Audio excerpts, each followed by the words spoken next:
Hey, welcome back into Christian Keto with Pastor Scott Tom. Today I want to talk about how to get into ketosis. I'm going to talk basically three ways. The first way is going to be like the quickest way you can get into ketosis. The second way is going to be how you're going to ease your way in. Let's say you have a family or family members who are doing this with you and they're not going to jump right in with both feet. Or along those same lines, if you have medical issues, how to kind of ease your way into a ketogenic diet and lifestyle. So, number one, how do you get there the fastest? Some of you are just gung ho to get there. You're saying, hey, I want to change my life. I want to change my health. I want to eat this micro biblical way of eating to get the fastest results and to heal my body. The best way to do that is why do I kind of grin and laugh? Because there's kind of a hidden agenda behind this. The best way to do that is start off with a 24-hour to 36-hour fast. You're like, oh, wait a minute. I thought this would be easy. Yeah, it's going to be easy, but I want you to do a 24 to 36-hour fast. And then I want you to eat your fats, about 70%, 65 to 70% of your diet's going to be fat. That seems like a lot of fat. Well, it really isn't. Like if you just use a tab of butter here and there, you use a little bit of olive oil, you eat some healthy nuts, like some pecans or you got walnuts. If you're breaking down those fats, say with a tracking system, say like Carb Manager app or something like that, you'll see that really quickly that adds up really fast. You really aren't adding that much to get that much fat in your diet. Then the protein is going to be at about 25%, right? There are calculators online that you can go on and figure out the actual grams to your weight, your size of how much protein you need, but it's going to be about 25%. Don't stress over it, don't overeat, but don't worry about it. From day to day, these things are going to vary, your body will adjust, but your carbohydrates have to be kept low. And so no more than about 5% or about 20 net carbs is where I want you at. So that means for the carbohydrates that you are eating your cruciferous vegetables, so like your broccoli, your arugula, your spinach, kale, these kind of things. Don't count those carbs. Those are like free carbs, okay? But you count the carbs that are going to be in any like berries, if you're going to eat some strawberries or blueberries, your other fruits like avocado, count the carbs there, subtract out the fibers, subtract out any of the alcohol sugars, okay? Any of the other foods that you're going to eat, any of your nuts, any of your dairy, subtract out the fibers, but add those carbs, and total for the whole day should be under 20 carbs for the day. That will get you the maximum benefit from this diet. In that, it is pretty simple then to do that. And you're eating whole foods. You're having a hamburger salad. You're having a fish salad. A hamburger salad like a taco salad, right? You're having some people like a chicken salad. You're going to be eating like a hamburger, just not the bun. And then you're going to have all your pickles and all your other sides. Make sure you also look at the condiments you're using and the ketchup and stuff. A lot of high fructose corn syrup in there. You're going to have to count the carbs in that as well, okay? So that's really simple. Now, why did I laugh at the beginning of that? Because most people, when I say a 24-hour to 36-hour fast, you're like, oh, no way I could do that. So I want you to try. If you can't do it, have some hard-boiled eggs or have some beef jerky so that when you reach your maximum, like you go to about noon the next day. So here's how you'd start your fast. Go from the evening meal, like about 6 o'clock, like on a Friday. You're going to go all the way through Saturday, all the way, take another nap and sleep through the night, right? And go all the way to Sunday morning and then eat. That's a 36-hour fast. If you can't do it, if you get to like just in like noon the next day and you're like, I just can't do this, have a hard boiled egg, right? And during that time, I want you to drink plenty of water. Maybe have your apple cider vinegar, a couple teaspoons or capfuls with about 12 to 20 ounces of water, some lemon juice in there. If you want to sweeten it, have a little bit of stevia or monk fruit sweetener that goes in it. Actually makes a pretty good drink. That'll help you. It'll also help you lose weight real fast if that's what you're trying to do. It'll also help your stomach and your bacteria in your stomach to be healed and to help out because it's a prebiotic. Now, the reason I was laughing is because it's really hard to do, right? But after you get fat adapted, after you've been on a ketogenic diet for a while, it'll start coming naturally where you're just not hungry. And some days you're like, man, I almost have to force myself to eat. Other days you'll be hungry, and that's a good thing. Eat when you're hungry, and don't force yourself to eat when you're not. Try to take long times between meals and not have snacks, because that's the magical thing about this is you want that insulin to come way down and ghrelin to come up, and you want your body to balance out, right? The glucagon, the ghrelin come up. When you eat, the leptin will come up. These are the hormones in your body. So later on, when you're like a month in or so, 2 months in, we start bringing intermittent fasting, some fasting days in, you'll be like, that's not so hard. That's actually much easier than it was before. And that'll show you that you're fat adapted. But it's kind of fun to torture you and put you through some of these things. And you're like, oh man, I can't do this. Don't quit. Don't give up. And if you can only go a short distance, eat something very healthy for you, but low in the glycemic index, like hard-boiled eggs that are going to keep you in the game and get you into ketosis faster. Okay. So that's the first way to do it. But let's say your family's doing this with you and they're just not on board. They're like, man, we'll do it with you, but we really don't want to. And no way we're going to fast. So here's how you do it with them. If you're the cook, or if you're not the cook, but whoever's controlling the cooking, you want to work with them, or you want to set the agenda for the first week. So you're going to take a month and bring them down into it. So the first week you're going to go 40 total carbs per day.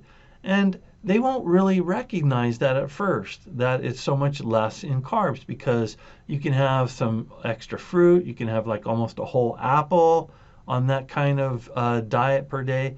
But you're taking out all the processed foods, and you are taking out you cut all the Frankenstein oils or the vegetable oils, right? You're cutting all that out, eating just healthy foods. That alone is going to be dynamic for their bodies and to change them.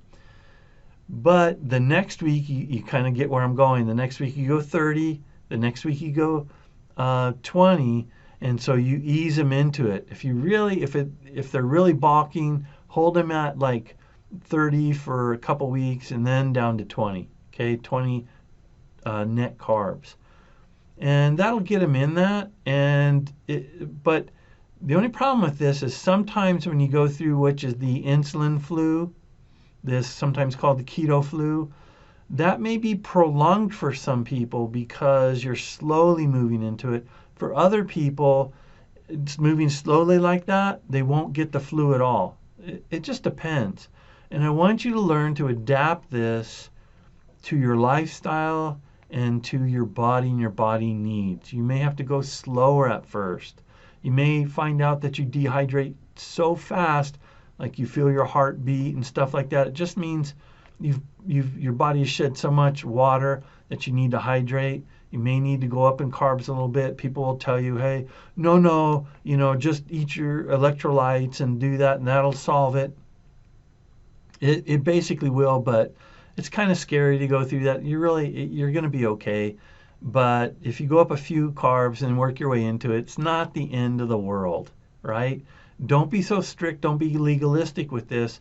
But don't plan on cheat days. Don't do that. Just give yourself grace and adapt it to your body for the maximizing of your health. Okay, so If you have, that's a way you can ease a whole family into it or ease yourself into it. I don't want to fast. This doesn't start off with a fast. Takes a lot longer to get into ketosis. May take you a month, maybe even 2 before you get there to the sweet spot, but that's okay, right?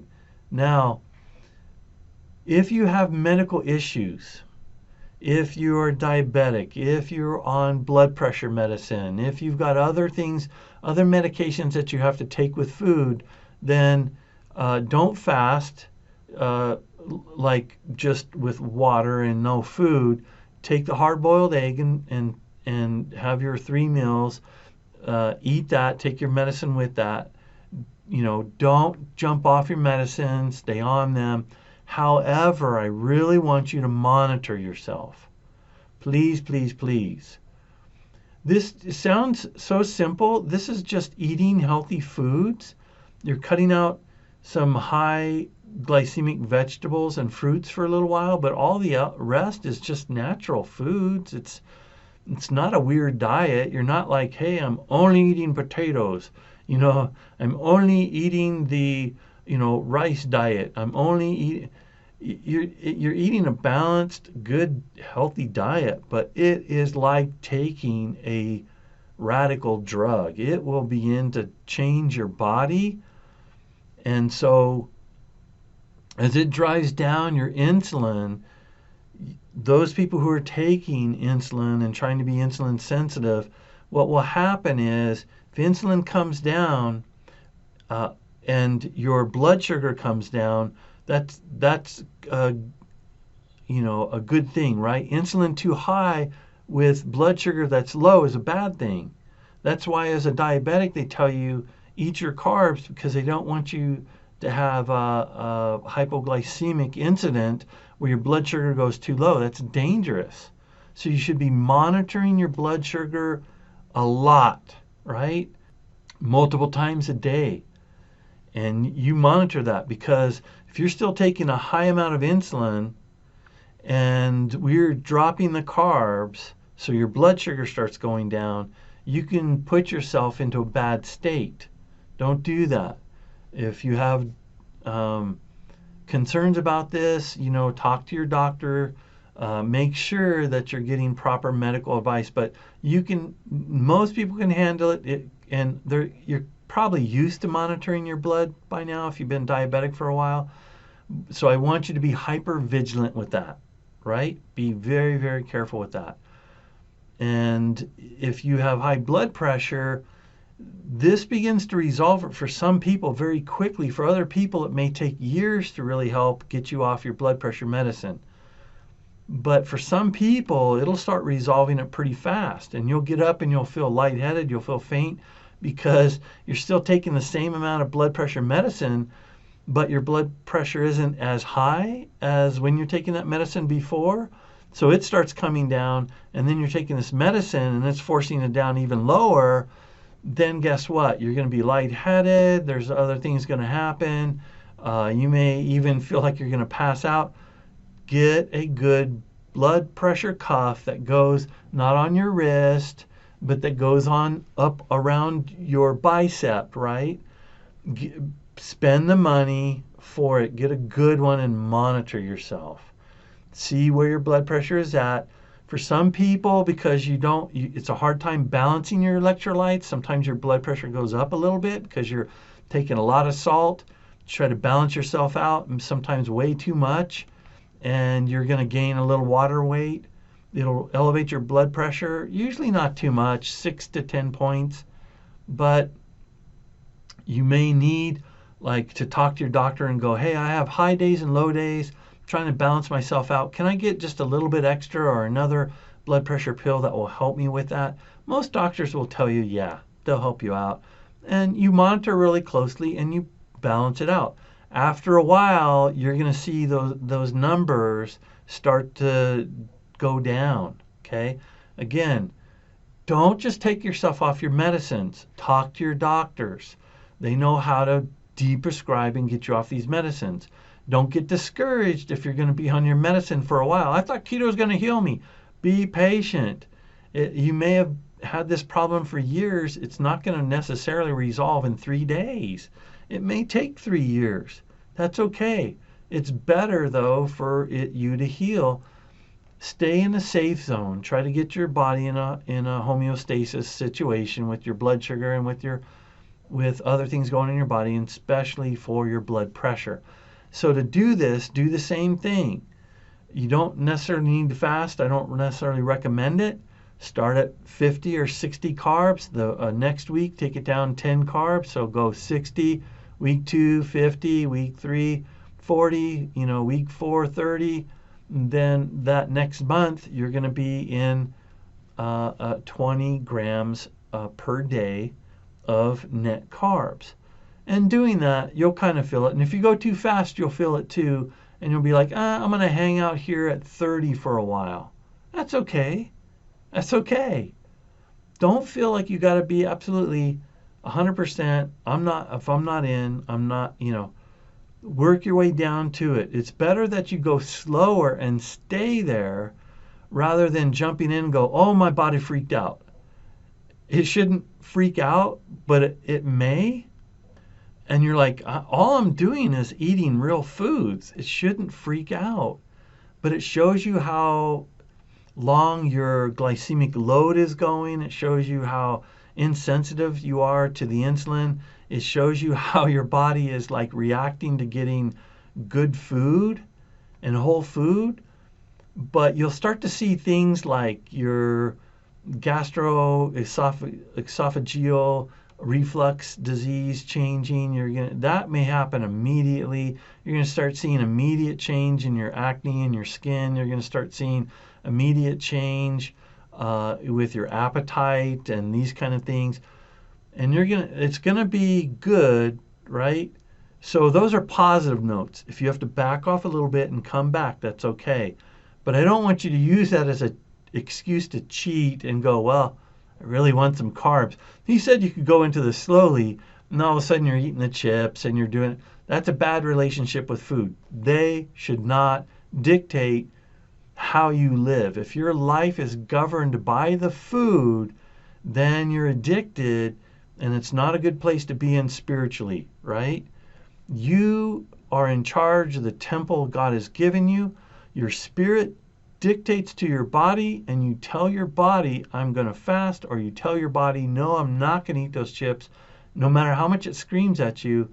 We will go into a video that tells you here's alternatives, healthy alternatives you can use when these cravings come on. Most of the time you can have something like beef jerky. It's got a little more salt in it, or you eat some lean meat with a little more salt on it, real salt.